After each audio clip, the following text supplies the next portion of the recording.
বলেছে যে ওরে সারা জীবন প্রেম বিলায় গেলেন তো আঘাত সয়ে আমরা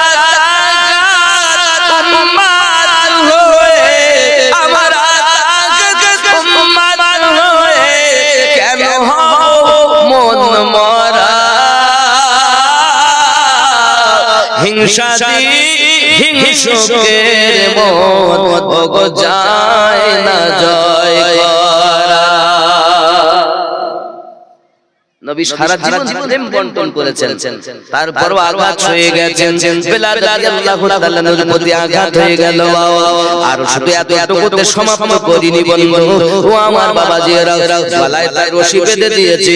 এলাকার বাচ্চাদেরকে আপনার কিনা বলেছে, বালকেরা তোরা বেলালকে টেনে টেনে নিয়ে যাও। সোনা মালিক আমার রাস্তায় বেলাল রাদিয়াল্লাহু তাআলা চামড়াগুলো কষ্টগুলো পড়ে যায়। বেলাল রাদিয়াল্লাহু তাআলাকে নিয়ে তারা ছোটাছুটি করে অনেকক্ষণ হয়ে যাওয়ার পরে উমাইয়া খালখাল কাছে যখন দিয়ে যায়, উমাইয়া খাল বেলাল রাদিয়াল্লাহু তাআলাকে নিয়ে টেনে টেনে গরম বালুর উপরে আপনার কিনা শুইয়ে দেয়। ওই গরম বালুর উপরে শুইয়ে দেওয়ার পরে উমাইয়া খালখালের উপরে চেপে যায়। যেমন অনেক মেলাতে দেখা যায় জাম্পিং, একটা ওঠে বাচ্চারা জাম্পিং খেলে,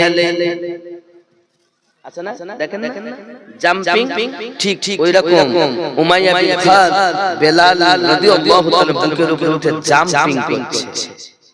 কষ্ট হচ্ছে না মনে মনে? কষ্ট হবে তো আব্বাজি আমার সোনা মানিকেরা। বেলাল রাদিয়াল্লাহু তাআলা তোর পড়ে আছেন চুপচাপ, কোনো কথা নাই। এমন করে জাম্পিং করে করে কয়েকজন প্রহরীদের বলে, প্রহরী ধর পাথর খানা তার বুকের উপরে চাপিয়ে দেই। কয়েক মনোলনের পাথর বেলাল হুজুরের বুকের উপরে চাপিয়ে দিয়েছি। এ বাবা, আর বেলাল রাদিয়াল্লাহু তাআলা জান্নাত চলতে পারছেন না। এত ভারী পাথর, তবু গরম পাথর রে বাবা। পাথর যখন গরম হইয়া যায় দেখবেন তার ভাব একটা আলাদা।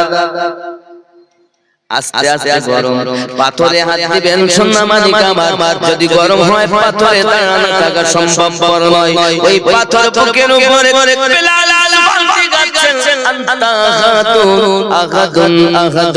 জিহ্বাখানা টেনে মাঝখানে একটা পেরেকে বসিয়ে দিয়েছে। আব্বা আমার পেরেক যখন বসানো হলো আর হচ্ছে না, আওয়াজ হয় না, শুধু আওয়াজ হয় করে আওয়াজ হয়। একটা মানুষ হয়ে একটা মানুষকে এত